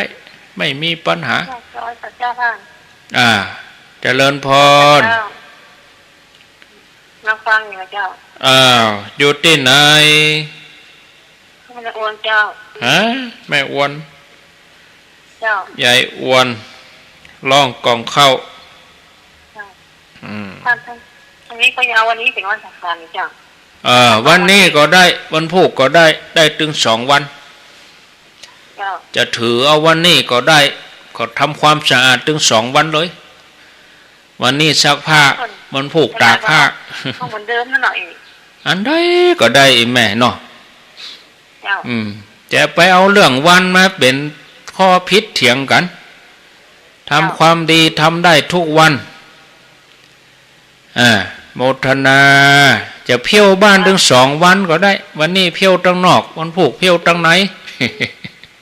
เขาจะเพี้ยวบ้านวันใดเพี้ยวถึง2 วันวันพุธกวาดขี้โควันนี้เพี้ยวในบ้านวันพุธเพี้ยวนอกบ้านเจริญพรเจ้าไว้สาเจ้าจากปักตังจ้างเขี้ยนเจ้า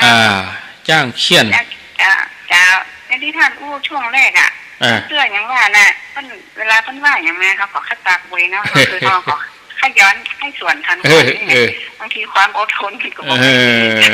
มันจะสิงเฮาต้องฝึกเอาเนาะฝึกเอา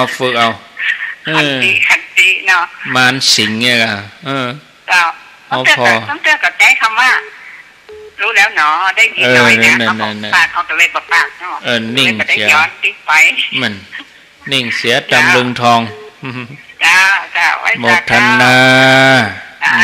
อันนี้ก็คงจะตรง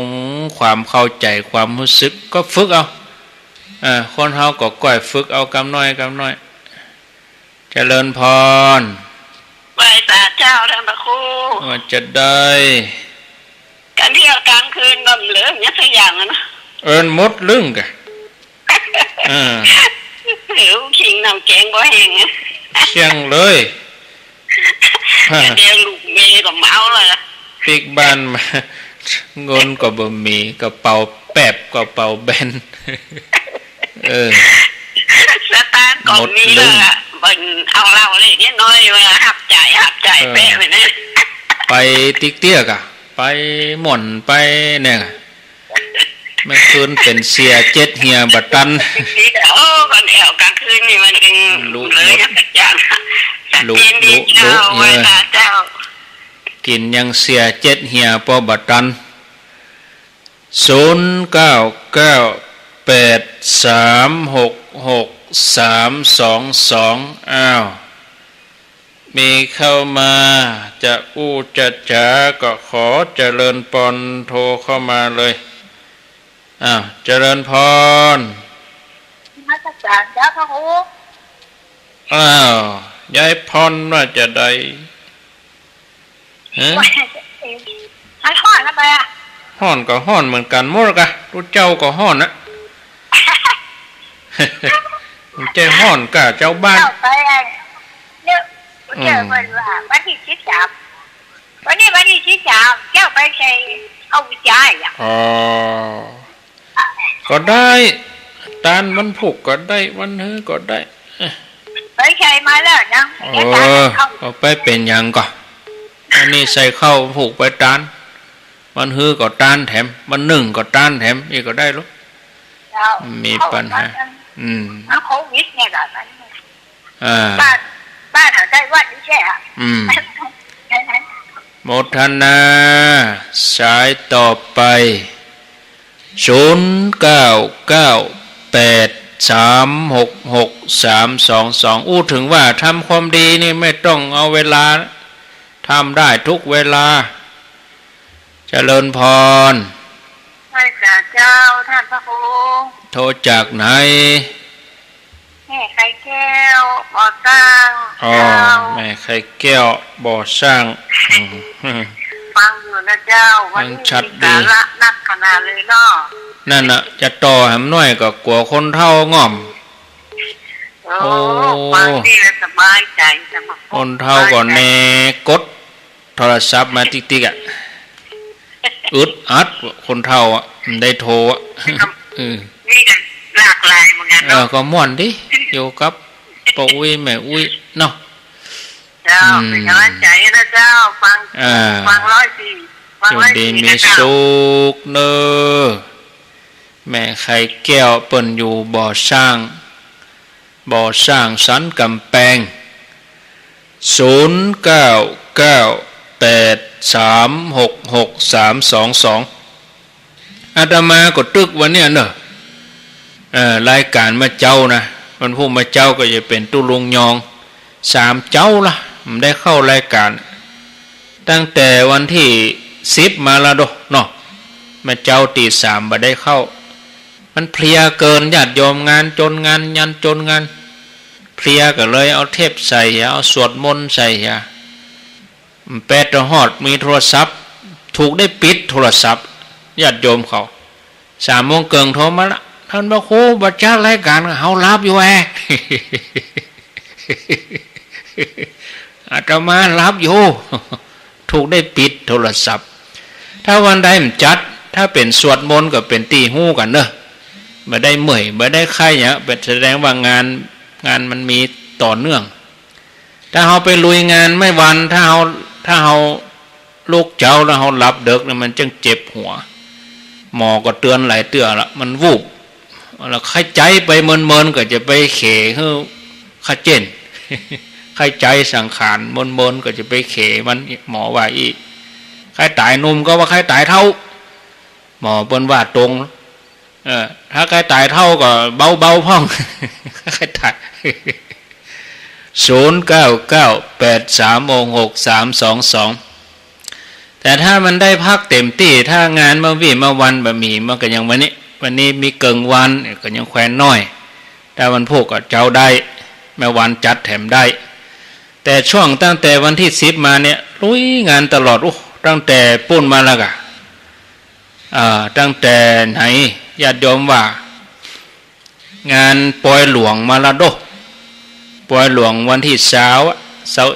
22ไปเมืองฝางแล้วก็ปอยหลวงอันนี้แถมม่อนจอมพอแถมเนี่ยต่อกันมาติ๊กๆมันสะสมมาติ๊กๆเจริญพรเจ้าท่านพระครูแม่สาวราชเจ้าจากชัยประการเจ้าว่าจะได้ม่วนกันนะเจ้าท่านพระครูม่วนเรื่องยัง ทุกอย่างเจ้าทุกเรื่องเจ้าม่วนทุกอย่างฟังอยู่นะเจ้าเจ้าใจประการโมทนาสาธุเจริญพรอยู่ตาสะแลเพ่เจ้า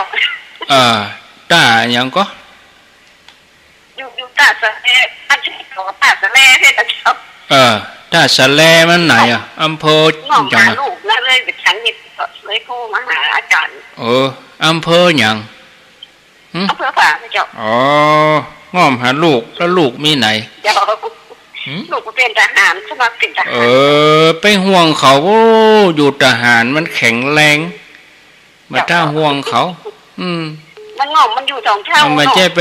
ลึกไปหายที่ไหนเดี๋ยวลูกไม่ไหนลูกไปเอวไหนบ่ฮู้อีกไปกำกึดอันนี้มันอยู่ค่ายเจ้าขึ้นเนี่ย4 โมงเจ้ามันเป็นจะอยู่ภาคใต้เมื่อใดอยู่บ้านเฮาก่อนนั้นน่ะลองแม่แรงนี้ลูกไม่ไหนป้อไปเอวด้วยเจ้ามูเวียงบ่น่ะปวดหัวนี่นั่นเป็นทหารเปิ้นนินนายพันนายกองไปห่วงเขาฝนตกที่นี่นะพี่น้องไปกินฟักกันคงใหม่นักนึงเบาพ่องมันฟักมันฝนตกเพิ่นตึ้มกินคนเฒ่าเพิ่นตึงบอกลูกเพิ่นตึงบอกฝนตกใหม่จะไปกินพักแต่ว่ามันชื่อในจังได้เฮ็ด5เพราะมันจะเจ็บมันลอกมันจะไปงอมใส่เตี้ยไปงอมใส่เตี้ยมันเสี่ยงไว้สักฝน5แรก52ก่อนโมทนาสาธุเขาจะไปห่วงเขาถ้าไปแม่แรงนี้ลูกมาเอี่ยวหายแม่ล่ำอยู่ด้วยแม่แล้วลูกแผ่วไหนแผ่วเบาอุตส่าห์ลูกแผ่วแต่แผ่วเบาปีใหม่แปลว่าไปเอี่ยวด้วยเจ้ามูเหี่ยนี่ไปกำกึดตี1ตี2ยังปิกเตืออีน่ะอันนั้นไปกำกึดอันนี้ไปเป็นทหารมันสบายเปิ่นมีกฎเกณฑ์ทหารนี่มีระเบียบวินัยเจริญพรครับไว้สาครับนายปูโทษจากตั้งใดไปครับตะหม้อบักเขือแจ้ครับผมบักเขือแจ้ครับผมได้โทรเมินล่ะเนาะครับอยู่ตั้งดอยขะหม้อพุ่งกะเหมือนกันนะครับครับหมดกันเพิ่นตั้งดอยขะหม้อพุ่งกันนี่ครับผมได้ยินทีก่อครับผม104ครับ104ฝ่ายหินนี่นะครับพดไปแผ่ปุ้นก่อนแต่ครับยินดีโทรหากันนี่นะครับตลอดครับเป็นแก้วเป็นแรงโจกดีเนอโจกดีครับผมกับไว้สาครับปุ่นบะเขือเจ้ปุ่นจากเมืองฝางกับไปบะเขือเจ้0998366322มีเข้ามาไผจะอู้จะจ้าก็โทรเข้ามา นะแจ้งผลการรับฟังเจริญพรแต่เจ้าท่านอาจารย์แม่ฟังอยู่เนอะแม่ส่งมาจากแม่แจ่มนะเจ้าอ๋อแม่แจ่มแม่ขันแก้วกะเจ้าแม่ขันแก้วแม่แจ่มจังเข่งเนาะจังเข่งบนแม่แจ่มมนเสียงธรรมฟังแต่เจ้าละก็แม่ขันแก้วฟังตั้งแต่เจ้าแต่คืนไม่ตกฟังเนาะดีละตั้งแต่3 โมงมาน่ะฟังทุกวันน่ะดีกายินดีนักๆเน้อแม่ขันแก้วสาธุสาธุเบิดก็ฟังกันแถมเมื่อคืนเบิดนะเบิดเมื่อคืนนี่อาตมาจะเข้าเกิ่งชั่วโมงแล้วก็ท่านอาจารย์ไมตรีเข้าเวสโกวัดพระบาทตากผ้าเปิ้นจะเข้ารายการ20 ทุ่มเกิ่งถึง4 ทุ่มท่านเจ้าคุณพระสุวรรณเมธีเปิ้นพัก1 อาทิตย์อาทิตย์หน้าเปิ้นถึงจะได้มาจัดอาทิตย์นี้เปิ้นพักก่อนอีนี่นะก็3 พุธจะได้อยู่ด้วยกันพุธที่13พุธที่20แล้วก็พุธที่27เป็นว่าเดือนนี้ทั้งเดือนนี้เนาะอาตมากับท่านอาจารย์ไมตรีจะร่วมจัดรายการในวันพุธบึดกับปะกันเด้อญาติโยมวันพุธบึดเจริญพรเจริญพรติดแล้วไปสาเจ้าโทรจากทางใดเจ้าขอกราบวัดดำหัวทางวิทยุนี่นะเจ้าได้มาเป็นยังโทรมาหากันอีกก็ดีใจแล้วสาธุข้าเจ้าแม่ก็ถึงว่าได้ทำได้ฟังแล้วก็ได้ดีใจแล้วแม่นางอ้วนแม่นางตลอดเจ้าอยู่อำเภออย่างก็ในเจ้าอยู่อำเภออย่างแม่ข้าเจ้าอยู่บ้านปากกองสระปีจะอำเภอสระปีเจ้าปากกองสระปีเจ้าเนี่ยแล้วแม่นางอ้วนอยู่เดี๋ยวก็อันร้องกองเข้าแม่อ้วนอยู่ร้องกองตลอดท่านกำลังออกเลยเจ้าเอิ้นหากันเนาะม่วนใจเนาะเจ้าม่วนใจดีได้กินได้ตามทางอากาศก็ดีแล้วเจ้าท่านเอี้ยกันโทรมาหากันโทรมาเฮ้อกำลังใจดำหัวกันดำหัวออนไลน์ปากดำหัวอันตู้ลุงยองแล้วตู้ผักทุกในเจ้าเปิ่นตึงฟังอยู่เนี่ยเนาะโมทนาเนอะสาธุก็วันที่24นั่นเฮาก็ฟังถ่ายทอดกันคนได้มาก็อยู่บ้านฟังเอาเนาะ24นะ24 เมษาจะไปจัดงานที่ดอนนางแก้วปุ่นตกเกิงกลางดิศูนย์กลางดิเจริญพรสาธุเจ้าโยมแม่ไข้หัวม่วนดีรู้เกือบได้ตอบเลยตัวนั้นตะกี้นะมันมีหลากหลายแต่ไอ้หวานตุลุงดอยบันนั้นเอากรก็ตุลุงต่อซื้อบ่าวกรเนอะฉันยกไม่ใช่หัวแต่กี้ม่วนเรื่องแมวกับนกก็น่ากะเดี๋ยวไม่ใช่หัวมันแบบใจกับเรื่องฟังพระอาจารย์บรรยายทำไปจัดม่วนนี่เนาะไอ้อย่างนกกับดีแล้วเปิ่นใครถามเนาะเวลาจังหวะอื่นก็โทรบัดตันเนี่ยก็ไม่เป็นอย่างเจ้าอันจะเจ้าพระอาจารย์นั้นอันนั้นกะสมชาติกะเปิ้นออกนั่นเวลาของสถานีเปิ้นปกติตี 4นั่นน่ะเวลาของสถานีที่อัน104ปกติของเปิ้นแม่ไปดูย้อนหลังจ้ะก็แม่ก็ยังดูย้อนหลังของท่านหรอของท่านพระครูนะเจ้าแต่เจ้าเป็นของท่านนะอาร์ตไปแจ้สมชาติที่ไหนปัจจัยท่านอาร์ตวัดสันมณะอย่าสัมมนาอันนั้นปัจจัยเนาะใจแหละงงมาอันเปิ้นไลฟ์สดอ่ะงงแม่งงละแม่งงโมทนาเปิ้นเล่าประวัติเปิ้นนะสาธุเฮาโทรหากันเฮาก็ฮู้กะกัน2 คนอื่นปกบ่ฮู้ปกงงไปด้วยกันตึงหมู่อันบ่ฮู้เนาะรายการเป็นอย่างรายการไปเป็นรายการไปนี่นะ หลายๆตนเปิ้นก็มีรายการของเปิ้นเองก็มีนะเฮาก็บ่ได้แล้วแต่ละรูปแต่ละตนรายการเปิ้นก็มี0998366322เจริญพร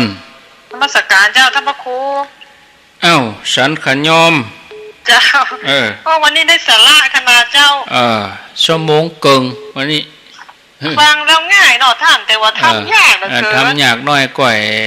เกี่ยมใจไปกำน้อยเจ้าก็ฟังท่านก็ว่าอิงไปหาว่าฟังนี่ง่ายแต่ทำเนี่ยมายากเหลือเกินมันดึงยากสาระดีขนาดเจ้าโดยวิถีชีวิตของเฮาบางทีมันยากพ่องเนาะเจ้าก็อดทนเนาะเจ้าฟังอยู่นะเจ้าท่านสันขยอมสันทรายมันเป็นยังคะแนนเฮาฟังไปใจเฮามันน้อมนำมาเห็นน้อยก็ดี0998366322เจริญพรเจ้าแกไว้แขกเจ้าท่านพระครูไม่สุเกี้ยศิลพรสิเตี้ยมันห้องละปุนเด้อฟังท่านพระครูแต่เจ้าก็ได้ปนผีหน่อยจากท่านพระครูและเด้อฟังตลอดทุกรายการนะมาได้โทรก็ได้เอาฟังก่อนให้เพื่อนคนอื่นโทรเจ้ามีแต่ละประโยชน์ดีเด้อเจ้าเจ้าคนฟังกันหลายเด้อเจ้าศิลพรสีเตี้ยฉันดูเจ้าศิลพรสีเตี้ยบ้านโฮงโอ้อวยเหมือนกันเหรอแหลม9 นาทีเจริญพรการนมัสการเจ้าโทษจากดังใดสีโพธารามเจ้าสีโพธารามเจ้าสีโพธารามสารปีกะเจ้าสีโพธารามสารปีฟังชัดเจนดีเนาะฟังทุกวันนะเจ้าบัดล่ำได้ยินโทรมาจำบนเนาะเจ้าขอบคุณอนุโมทนาบุญดีนู้นะเจ้าถ้าเป็นไหวเนี่ยมันเอาถ้าเอาบ่ยุตินะมันยาวแต่มันช่างต่อไปใจเขากับคุณมัวเนาะฟังธรรมะธรรมโมมันนี่นะดีแล้วนิ่งได้ดีได้เนาะดีอะธรรมะได้ทำให้จิตใจของญาติโยมดีขึ้นม่วนขึ้นก็เป็นบุญอ่ะนะฟังผู้เด็กผู้เด็กเลยนะเจ้าโมทนาอยู่ดีมีสุขสีโพธารามสารพีเจริญพรโอ้ยเจ้าท่านก็โฟแม่วิ่งกับฟังท่านอยู่นะเจ้าอินอยู่เสมอเอาข้าแต่เทองไว้จนดำหัวนะเจ้าใจเย็นวันที่24ได้มาเนี่ยใครหันตนนั่นใครหันตนนี่24นี่ได้หันหมดกูตนก็มาอ่านกับแฮมปี0998366322วันที่24นี่มันได้ถามมาเลยตู้ลุงตนนั่นมีไหนตู้ลุงตนนี้เป็นตนยังใดจะมีชื่อติดหมดชื่อจะเอาติดกวยฮะนะแล้วก็ยกเตะเกณฑ์ยกตานนะเนาะเจริญพรปนน้อยสุชาติบ้านปะแดงหลังมอใต้วัดไปปนน้อยมาเป็นกำลังใจฟังตลอดไหมมาโตมาบัดซานเขาสักเทียจนกันเนาะปนน้อยเนาะยากครับกำลังได้เนี่ยสายแรงจนเนี่ยกันงานเลยใจถึงอยู่ใกล้ฮะนี่ชัดแน่นอนขอบคุณสาธุป้าน้อยสุชาติเพิ่นอยู่หลังวัดประแดงมหาวิหารฟังรายการตลอดยินดีเจริญพรแก่ได้จากเจ้าท่านพระครูอันนี้แม่ศรีธรเจ้าหนองบัวสมุทรปราการเจ้าหนองบัววันนี้ม่วนขนาดนี่แต่แรกทันเทศโอเคดีกว่าจะจำเมื่อวันนี้นะใส่เอา อย่าเฮาใช้พักแก่งแค่นะกะ เก็บเกี่ยวเอาเนาะ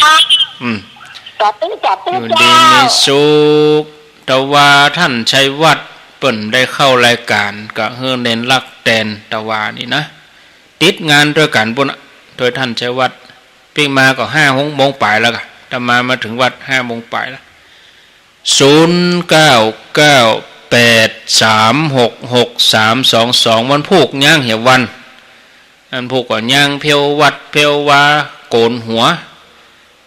วันที่15ศรัทธาเพิ่นก็จะเริ่มมาวัดกัน16ก็วันเดือนเพ็ญอีเนาะ